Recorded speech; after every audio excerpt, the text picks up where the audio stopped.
SC వర్గీకరణ అంశం రాజ్యాంగ విరుద్ధమన్నారు తెలంగాణ రాష్ట్ర మాల సంఘాల జేఏసీ చైర్మన్ చెరుకు రామచందర్. షెడ్యూల్ కులాల మధ్య విభేదాలు సృష్టించి మాలల హక్కులను కాలరాస్తున్నారని ఆవేదన వ్యక్తం చేశారు. మందకృష్ణ మాదిగ స్వలాభం కోసమే వర్గీకరణ అంశాన్ని తెరమీదకు తెచ్చారని ఆరోపించారు. గతంలో ఎస్సీ వర్గీకరణకు మద్దతు తెలిపిన టీడీపీ భూస్థాపితమైందని గుర్తు చేశారు చెరుకు రామచందర్.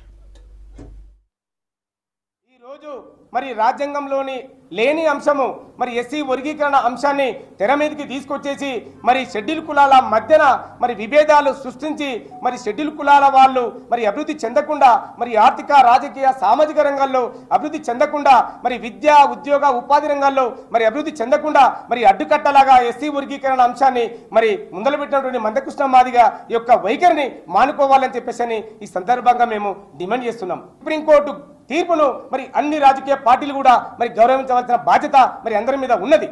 మరి ఎస్సీలను విడిపోవాలని చెప్పేసి మీరు ఎందుకు కోరుకుంటారో నాకైతే అర్థం కావట్లేదు.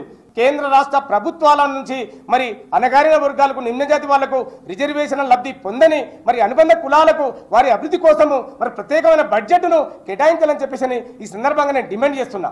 కేంద్ర ప్రభుత్వము బీజేపీ ప్రభుత్వం ఏదైతే ఉందో మన మోడీ గారు మొన్న మరి మందకృష్ణ మాదిగ నువ్వు కలిశారు.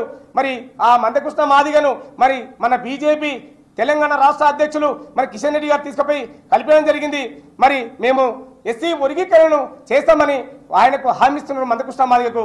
మరి ఖబర్దార్ అని చెప్పేసి బీజేపీ ప్రభుత్వాన్ని హెచ్చరిస్తున్నాము. మరి గతంలో టీడీపీ పార్టీ ఎస్సీ వర్గీకరణ చేస్తే మరి తెలంగాణ రాష్ట్రంలో కానీ మరి ఆంధ్రప్రదేశ్లో కానీ భూస్థాపితం చేసినాము. మరి టీడీపీ మరి పుట్టగతులు లేకుండా మరి భూస్థాపితం చేసినాము. మానల పంతం టీడీపీ అంతం అనే నినాదంతో మరి ఆ పార్టీని భూస్థాపితం చేయడం జరిగినది.